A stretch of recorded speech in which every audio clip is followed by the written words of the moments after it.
OSS ఫర్టిలిటీలో ఇక్కడ ప్రతి అడుగులో ఎక్స్పీరియన్స్ డాక్టర్స్ ఉంటారు. In the good hands of science. Mummy daddy అవ్వాలంటే ఓఎస్ఎస్ కి కాల్ చేయండి. ఆంధ్రప్రదేశ్లో అన్నదాతలను కరెంటు కోతలు కలవరపెడుతున్నాయి. పంటల సాగుకు నాణ్యమైన విద్యుత్ 7 గంటలు మాత్రమే అందుతుందని వాపోతున్నారు రైతులు. అనధికారిక విద్యుత్ కోతలతో తీవ్ర ఇబ్బందులు పడుతున్నామని ఆవేదన వ్యక్తం చేస్తున్నారు. ఏపీలో వ్యవసాయ రంగానికి విద్యుత్ కోతలు అమలవుతున్నాయని వాపోతున్నారు తూర్పుగోదావరి జిల్లా రైతులు.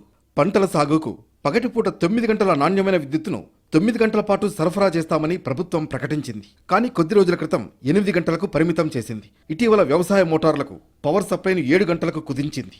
అయితే అధికారిక ప్రకటన లేకుండానే కరెంటు కోతలు అమలు చేస్తున్నారని రైతులు ఆరోపిస్తున్నారు. మెట్ట ప్రాంతంలో పంటల సాగుకు బోర్లు, చెరువులే ఆధారం కావడంతో నాణ్యమైన విద్యుత్ అందివ్వాలని డిమాండ్ చేస్తున్నారు. టైంలో అయితే 9 గంటలు ఇచ్చేవారండి. ఇప్పుడున్న టైం ఏంటంటే 7 గంటలు ఇస్తున్నారు రోజుకి.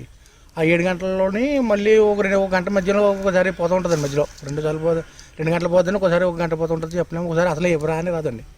అది అసలు ఉండగా మళ్ళీ ఇప్పుడు ఏంటంటే ఆ టైం కూడా కరెక్ట్గా ఇవ్వరండి. ఎక్కుతుంది ఓ రోజుతో రోజు రాదండి అసలు కరెంట్. ఇది ఈ విధంగా జరుగుతుందండి ప్రస్తుతానికి. తూర్పుగోదావరి జిల్లాలో వ్యవసాయ రంగానికి విద్యుత్ కనెక్షన్లు 25,000కు పైగా ఉన్నాయి. విద్యుత్ సరఫరా సరిగా లేకపోవడంతో మామిడి, కొబ్బరి, ఆయిల్ పామ్, చెరకు, జీడి మామిడి, పొగాకు, పత్తి, మొక్కజొన్న పంటలకు సాగునీరు అందట్లేదు.